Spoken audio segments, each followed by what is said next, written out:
C'est aujourd'hui la journée internationale du handicap, c'est le 3 décembre, une journée toute symbolique et qui est sur le calendrier des événements depuis 1992. Et depuis les années 90, les choses ont-elles évolué? Regardons-nous aujourd'hui le handicap différemment? Avez-vous toujours peur du handicap? Qu'en est-il de l'accessibilité? Que dit la loi et qui la respecte surtout? Toutes les réactions au standard 02 62 99 2000. Coup de poing dans l'actu, un seul numéro, 99 2000. Il y a du monde dans le studio jusqu'à 9h pour ce coup de poing dans l'actu spécial handicap. Anne Foucault, déléguée interrégionale handicap Réunion. Roselyne Lebon du collectif Avec, accompagnement à la vie sociale, à l'enfance et à la citoyenneté. Brigitte Waro, élue à la mairie de Saint-Denis en charge du handicap. François Rivière, directeur général d'Alliance Global Assistance. Et Sabrina Imao, chargée d'études au groupe Alliance. Bonjour. Bonjour. Et merci d'avoir accepté notre invitation pour débattre autour de la situation de la personne en situation de handicap. Et là, il faudrait des heures d'émission pour en parler. Mais qu'est-ce qui a véritablement changé, Anne Foucault ? D'abord, bonjour à tous. D'abord, le fait que vous fassiez à nouveau une émission sur le sujet. Ça veut dire que notre société s'empare du sujet, que vous, les médias, vous en emparez. Et c'est un élément essentiel pour faire évoluer les mentalités, faire changer le regard sur les personnes handicapées et considérer qu'elles ont le droit à l'intégration comme tout un chacun. Le handicap fait vraiment peur. La fois dernière, vous étiez ici dans ce studio, vous nous parliez de ça. Cette peur, cette crainte. Le terme peur est peut-être un petit peu fort. Il y a une crainte, il y a surtout une méconnaissance et c'est ce qui génère la crainte. Méconnaissance des lois, méconnaissance des possibilités d'intégration, méconnaissance de la diversité des handicaps. Je rappelle, c'est le handicap visuel, auditif, physique, et on voit toujours le fauteuil, mais ça n'est pas que le fauteuil roulant. Et puis, il y a le handicap mental et le handicap psychique. Et la question est celle de la compensation, des solutions que l'on trouve pour intégrer les personnes en dépit et pour compenser le handicap. Et dans ce cas-là, quand on est parvenu à juste passer la limite de la compensation, on intègre les personnes. François Rivière, vous êtes le directeur général d'Alliance Global Assistance et d'habitude, on n'a pas habitude de tirer un boulet rouge sur les entreprises, sur les sociétés qui ne recrutent pas de personnes en situation de handicap, alors que votre société, en revanche, elle recrute. Oui, elle recrute globalement et elle recrute aussi des personnes en situation de handicap. En fait, je dirige la société. Je l'ai créée il y a très longtemps, mais je dirige la société depuis maintenant 6 ans. Nous n'avons jamais payé une taxe compensatoire et nous avons toujours été au-delà du taux de 6% de salariés en situation de handicap. Qu'est-ce qui vous motive à mettre cette politique en place ? Je dirais que c'est d'abord le fait que notre société doit être une société citoyenne. Je dirais que c'est le premier point. Et puis après, c'est pas tellement difficile d'atteindre cet objectif. Bien sûr, il y a une volonté déclarée, mais au-delà de cette prise de position, le simple fait déjà, par exemple, de questionner les gens pour savoir s'ils ont un handicap au départ, beaucoup de gens ne le déclarent pas.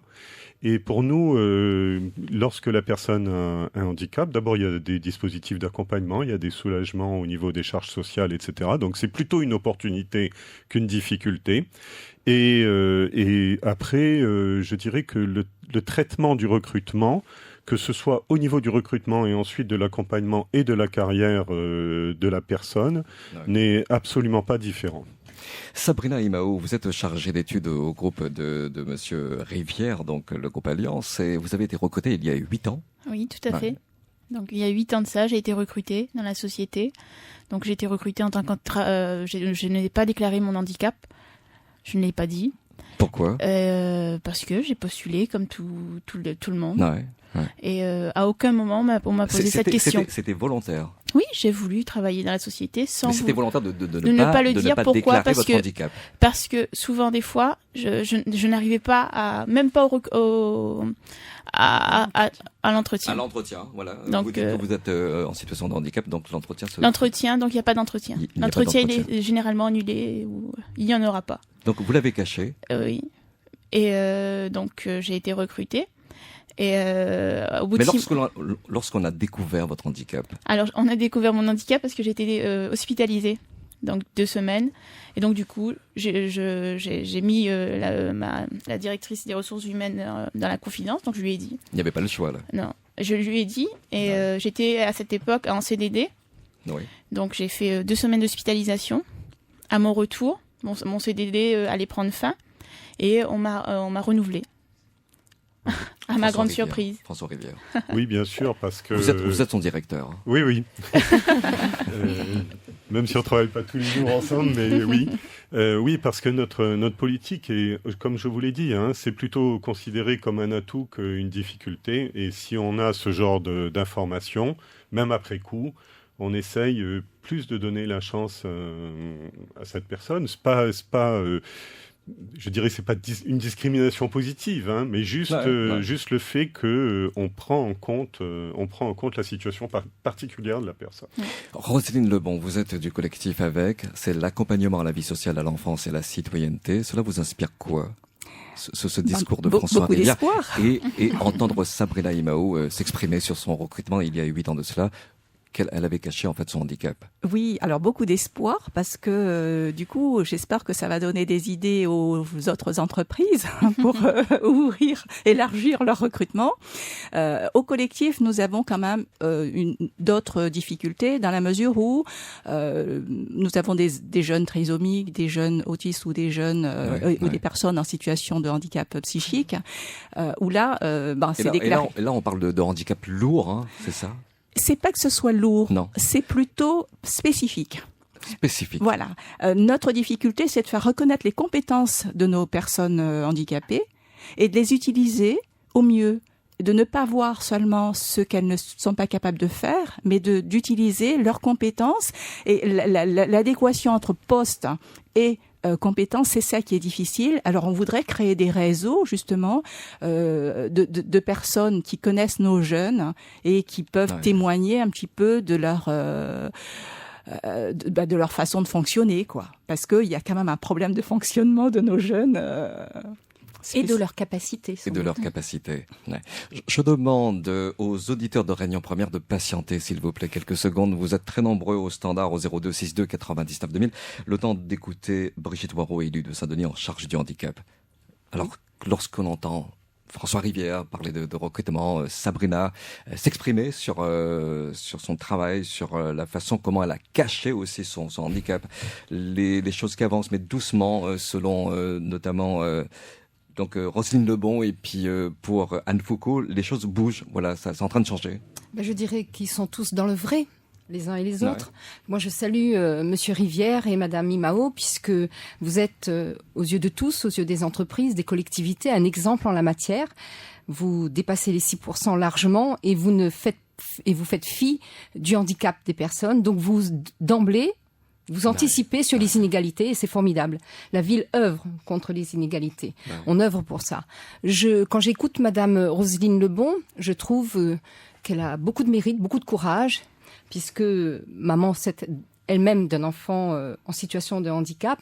Et je peux comprendre les inquiétudes, voire les craintes, si on veut parler un petit peu moins lourdement, les craintes des parents par rapport à leurs enfants et à l'avenir de leurs enfants. Et Madame Foucault, elle est très juste également dans son analyse puisque elle est là pour nous apporter le soutien et elle a la maîtrise, en tout cas en ce qui concerne les dossiers qui touchent les collectivités et les entreprises qui veulent aller vers de l'avant et aller vers les 6%. En tout cas, en ce qui nous concerne à la mairie, c'est vrai que des inégalités existent, c'est vrai qu'il y a un long chantier, que ce chantier est en cours. À l'embauche, exactement. Et quand même, pour parler, pour faire un petit clin d'œil quand même à Madame Lebon, nous sommes quand même la seule ville, la seule commune de l'île à avoir recruté 2 personnes autistes. Et ça, c'est pas simple, mais le résultat est concluant et nous invitons bien entendu tout un chacun à attacher de l'importance à ceux qui sont en situation de handicap, même s'ils le déclarent, même s'ils ne le déclarent pas, puisque les compétences sont là souvent et il suffit d'avoir un petit peu moins de crainte pour faire avancer les choses. Nous partons au standard de Réunion Première avec Jean-Luc de Saint-Benoît. Bonjour Jean-Luc. Oui, bonjour. Oui, voilà, je suis porteur d'un petit handicap, je dirais un défaut de la nature. Oui. Et que mon travail fait que je suis toujours debout. Donc, j'ai fait une demande de travailleur handicapé pour être reconnu. Mais bon, toutes les démarches auprès de la Cotorep, je dirais, ça n'a pas été si facile. Ouais. Aujourd'hui, je suis reconnu comme travailleur handicapé, faisant partie d'une équipe. Mais ce n'est pas facile dans la mesure où on a des collègues qui considèrent que c'est une gêne. C'est une gêne dans le sens que vous êtes physiquement porteur d'un handicap et en même temps vous avez de la compétence dans ce que vous faites. Artistiquement, je dirais que je n'ai pas à cacher mon identité. Je suis Jean-Luc, je suis coiffeur. Oui. Donc j'ai eu des déplacements dans différents salons de coiffure. Et à un moment donné, j'ai dû me déplacer par force par rapport, mon patron il a fermé son salon et donc j'ai demandé à être muté dans un salon. Et il y a une collègue responsable, elle a dit elle ne voulait pas de moi dans son secteur parce que je suis porteur d'handicap. Par le passé, je dirais que j'ai eu... Alors que vous avez un passé de coiffeur, vous avez travaillé dans des salons de coiffure, c'est inadmissible, je trouve, de vous répondre ainsi. Ouais. Oui. Bien sûr, Jean-Luc. Je le prends aujourd'hui, avec beaucoup plus de sagesse, mais vous savez, quand vous entendez cela, c'est que ça vous met quand même des boules à la gorge et vous ne savez plus quoi répondre. Jean-Luc, merci pour le témoignage. Nous allons écouter nos invités et je vous souhaite bien du courage et en espérant que vous retrouverez un salon de coiffure. À très bientôt. Sonia patiente au standard de la première au 02 62 99 2000. Ça sera juste après 8h30. Vous aussi. Composez le 0262 99 2000 et prenez la parole. Pensez-vous sincèrement que le handicap fait peur? Pourquoi un chef d'entreprise est-il réticent à l'embauche d'une personne handicapée et n'ont-ils pas les mêmes droits que nous? La personne handicapée a aussi le droit de travailler. Alors le cas de Jean-Luc est assez incroyable. Anne Foucault, vous êtes la déléguée interrégionale handicap réunion parce qu'il travaillait avant. Oui, c'est véritablement un cas de discrimination. Totalement, oui. Et il est anormal que dans notre société, encore aujourd'hui, on soit face à ce genre de comportement. C'est pour cela que je parlais de l'évolution du regard, du changement du regard. Et il faudrait que de plus en plus d'entreprises, d'employeurs publics, de mairies, de collectivités locales entendent le propos du directeur d'Alliance qui dit que c'est un atout. Et je pense que avec votre aide à tous, y compris les médias, on fera évoluer ce regard sur un coiffeur qui a toutes les compétences, qui les a démontrées pendant plusieurs années et qui n'a aucune raison de ne pas avoir de travail aujourd'hui. Et quel que soit le handicap, il faut savoir que la personne en situation de handicap, selon bien entendu son handicap, peut être accompagnée dans l'entreprise, peut avoir des aides. L'aménagement de poste est pris en charge. Si c'est une personne sourde, on va faire en sorte... C'est ça que les entreprises redoutent, c'est l'aménagement des postes. Combien ça va me coûter? Ça va me coûter de l'argent. Il faudra former la personne handicapée. Voilà ce qu'on vous raconte, voilà ce qu'on vous dit. Les financements existent. Le financement existe. Mais il y a de la méconnaissance. Il y a de la méconnaissance et il y a surtout une sensibilisation à faire aussi en amont dans l'entreprise lorsqu'on veut mettre en place cette politique, je dirais, de recrutement de personnes en situation de handicap, voire même faire reconnaître, comme disait Sabrina tout à l'heure, elle l'a pas dévoilé et pourtant peut-être ça aurait été un atout dès le départ, mais peut-être aussi par crainte aussi, parce que les portes se ferment tellement. Voilà. Alors moi je pense qu'il y a dans l'entreprise, la première chose à faire, c'est pour les entreprises qui ne sont pas auto comme Monsieur Rivière et son entreprise, faire une vraie campagne de sensibilisation auprès du personnel, auprès de les ressources humaines, parce que c'est là souvent où la méconnaissance existe, même si on est RH, même si on est DRH, souvent on a besoin d'avoir d'informations et d'être accompagné pour mener à bien cette politique de recrutement. Du collectif avec. Alors, il y a le problème du personnel qui entoure la personne handicapée.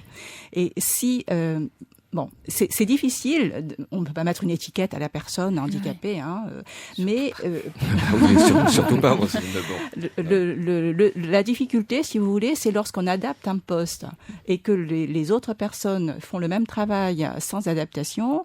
Voilà, pourquoi, etc. Et il faut vraiment un travail d'explication, avec le personnel qui entoure cette personne. Mais une fois que l'entourage a été sensibilisé, une fois que l'aménagement du poste a été fait, on remarque tout de suite que les compétences de la personne et le résultat. Parce que souvent, on ne voit que ça. On ne voit que les compétences. Que les compétences et le résultat. Parce que souvent, ces personnes sont capables d'avoir, un rendement professionnel encore plus important supérieur que ceux qui sont valides. Donc c'est vraiment un atout et une chance. Les invités de Coup de poing dans l'actu avant de partir au standard. Brigitte Moreau, élue à la mairie de Saint-Denis en charge du handicap. François Rivière, directeur général d'Alliance Global Assistance, accompagné de sa chargée d'études Sabrina Yamao. Anne Foucault, déléguée interrégionale handicap réunion, et Roselyne Lebon du collectif Avec. Sonia de Saint-Benoît, bonjour. Bonjour. Bonjour Sonia. Bonjour, oui. Moi je voulais faire part de quelques petits points. Déjà dire qu'effectivement les personnes en situation de handicap sont moins visibles qu'auparavant. On a vraiment le sentiment qu'on les cache. Et ça, déjà, je trouve, en termes de justement ce travail sur le regard, ce serait important de pouvoir croiser dans la rue, partout, des personnes en situation de handicap, parce que ce sont des citoyens. Heureusement, il y a évidemment un travail des associations qui est très important à La Réunion, notamment autour du sport, de la mobilité également.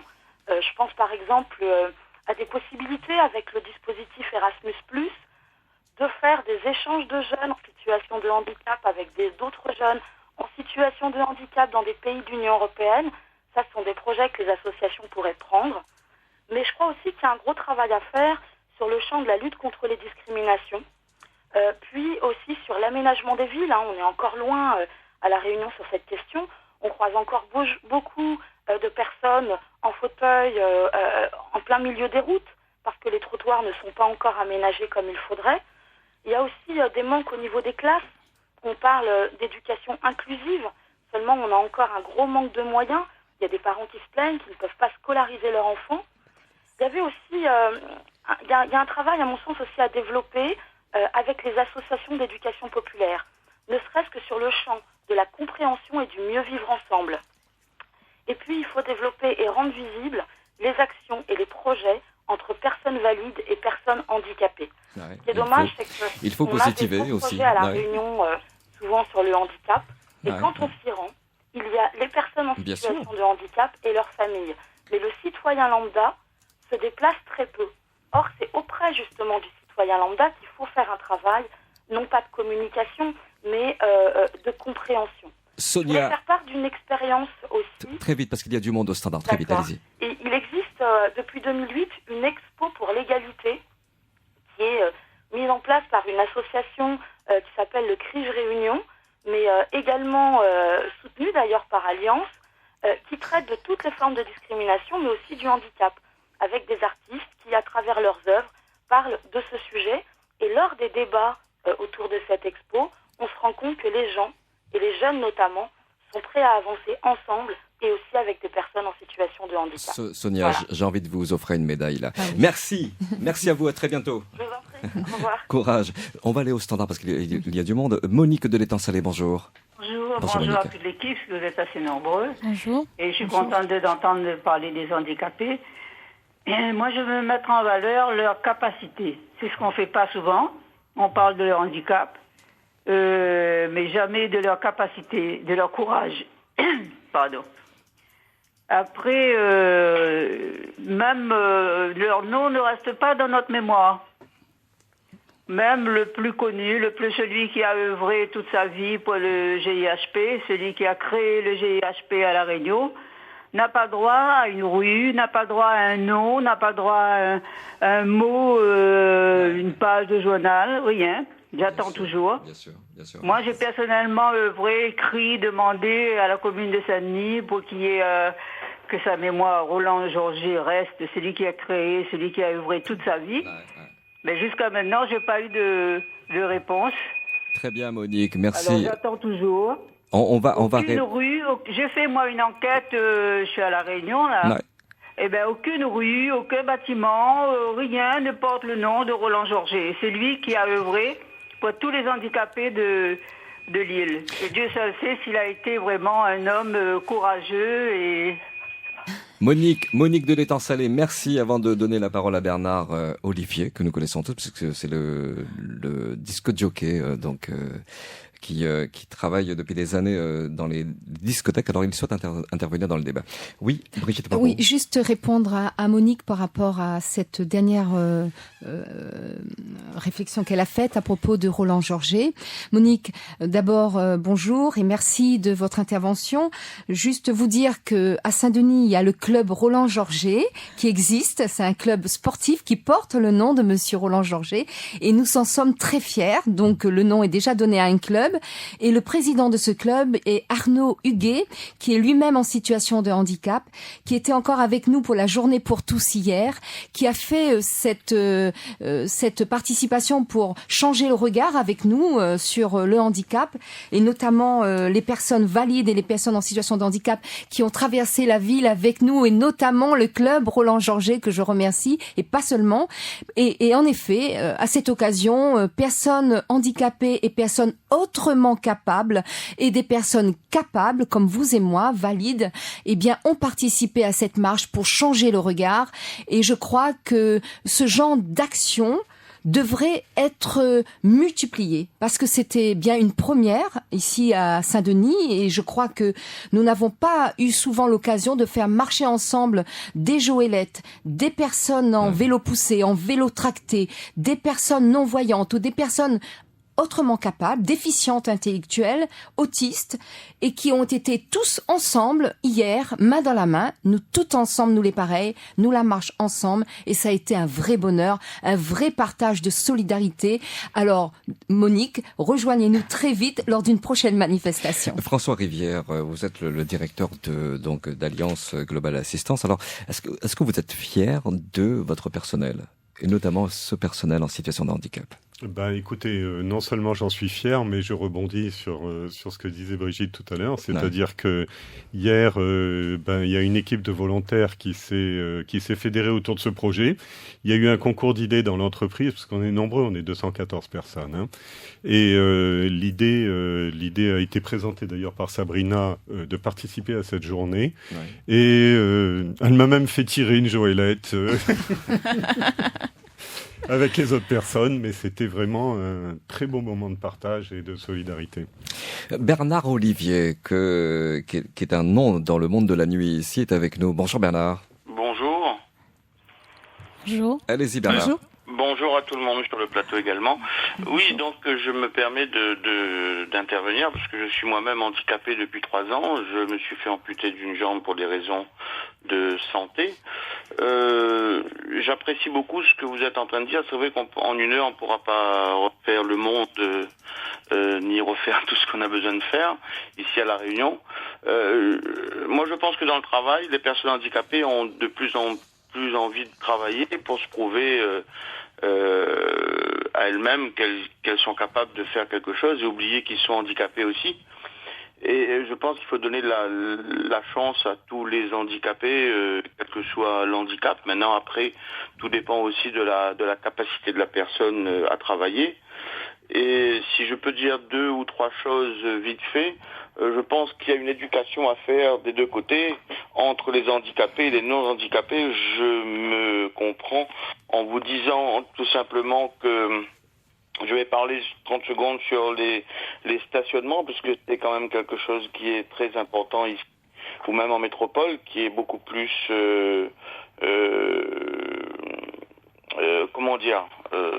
respecté.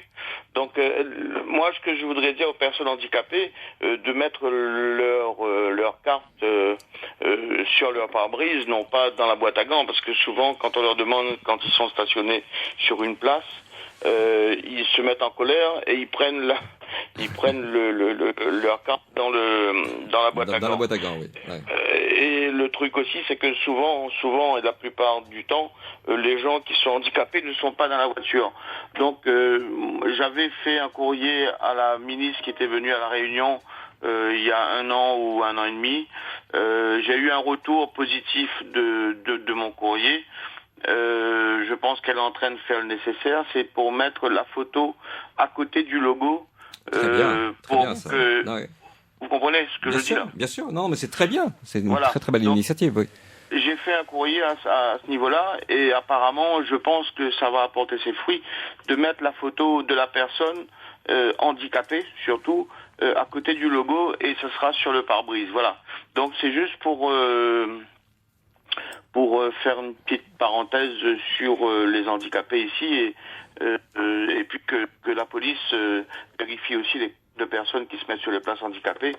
Et voilà. Donc on peut, comme je dis, on peut pas refaire non plus le monde en 1 heure, mais au moins que mes coups de gueule, si on peut appeler ça coups de gueule, passent, quoi. Mais en tout cas, très bonne initiative des personnes qui sont sur le plateau et j'apprécie beaucoup. Merci Bernard Olivier. Je vous dis à très bientôt sur Réunion Première. Merci, à bientôt. Coup de poing dans l'actu, un seul numéro, 99 2000. Alors, il s'est dit beaucoup de choses ce matin avec les auditeurs de Réunion Première. Anne Foucault, déléguée interrégionale handicap Réunion, sur les propos tout à l'heure de Bernard Olivier. Oui, ce qui m'a interpellée, c'est le fait qu'il indique que c'est important pour les personnes handicapées de travailler aujourd'hui. Pourquoi ? Parce que pour tout un chacun, l'inclusion dans la société, trouver sa place dans la société, ça passe généralement par l'emploi.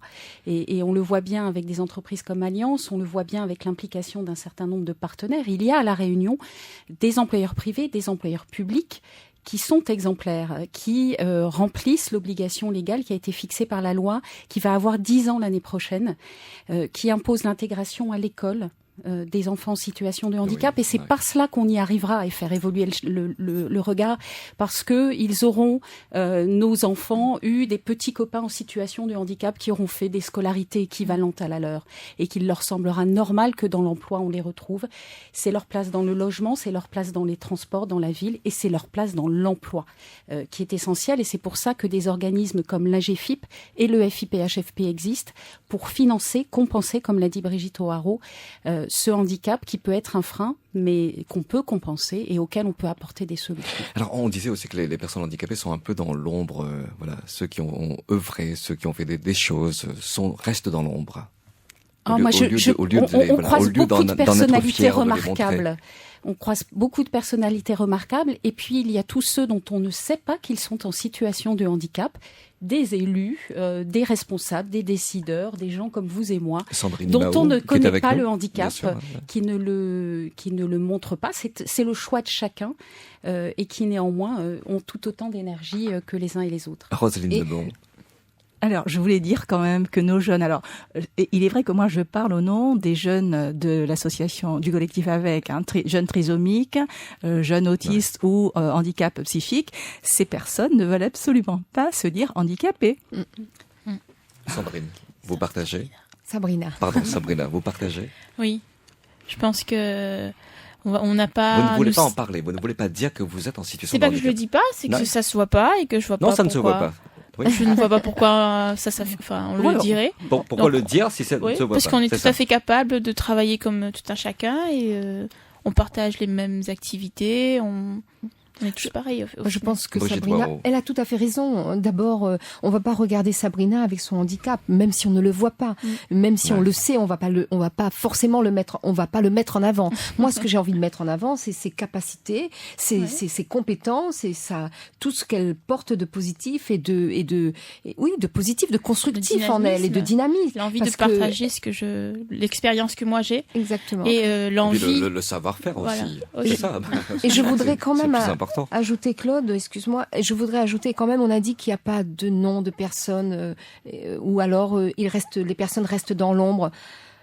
On a parlé de Roland Georget tout à l'heure, mais nous avons des jeunes qui sont des exemples. Bon, la Société Alliance est un exemple en la matière pour le recrutement, tout à fait.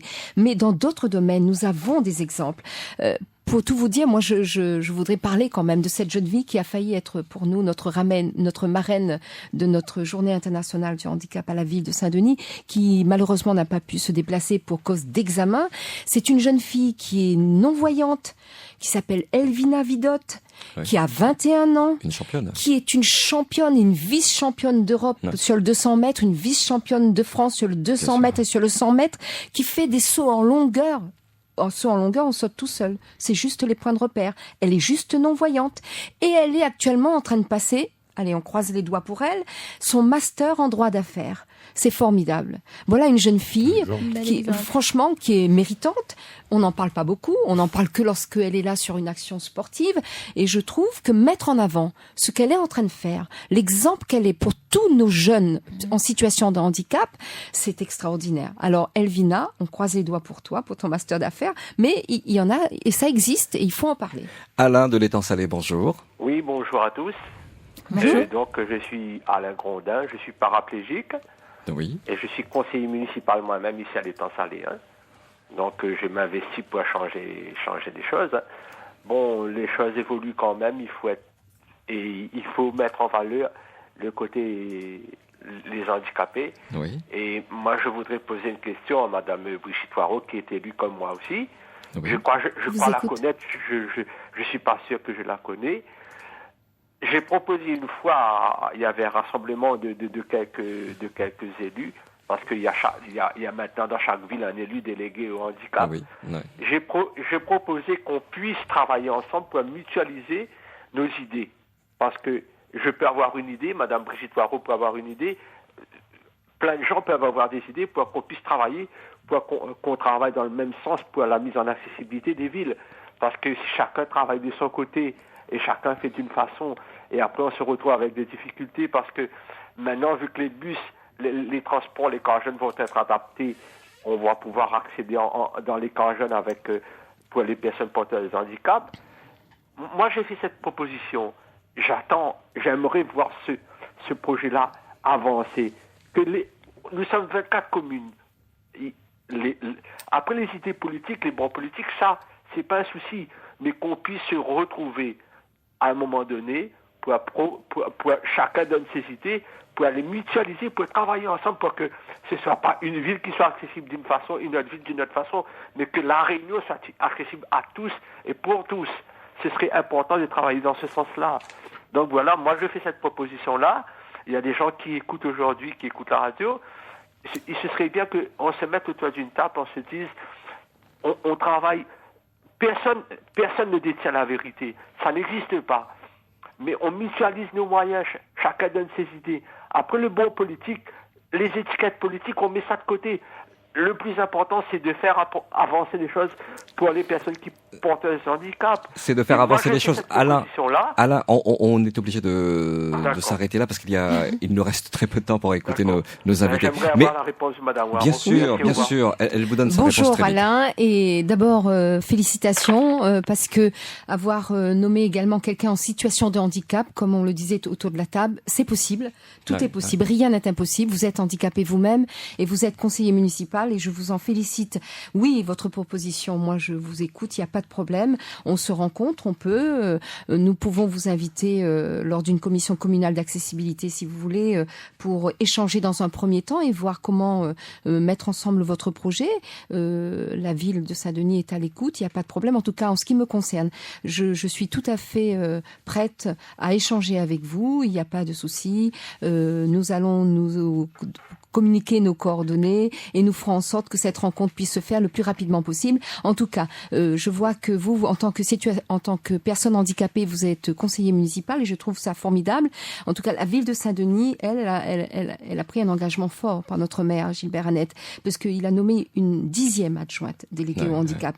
Et je crois que dans toutes les communes de l'île, c'est pas ça. Il a fait un signe vraiment fort. C'est un engagement de notre maire et de son équipe de faire avancer les choses et de lutter contre toute exclusion et de donner sa place à tous, à chacun, quelle que soit sa situation, handicapée ou pas, dans la vie de la citoyenneté. Merci beaucoup d'avoir été avec nous ce matin sur Radio Première pour en parler de cette journée du handicap, puisque nous sommes le 3 décembre. Et puis merci à vous, François Rivière, parce que vous êtes un très bel exemple, vraiment, puisque vous recrutez les personnes en situation de handicap. Je rappelle que vous êtes le directeur général d'Alliance Global Assistance. Vous êtes accompagné ce matin de Sabrina Imao, chargée d'études au groupe, Brigitte Waro, élue à la mairie de Saint-Denis en charge du handicap, Roselyne Lebon du collectif Avec, accompagnement à la vie sociale, à l'enfance et la citoyenneté, et Anne Foucault, déléguée interrégionale handicap Réunion. À très bientôt sur Réunion Première. À bientôt, merci.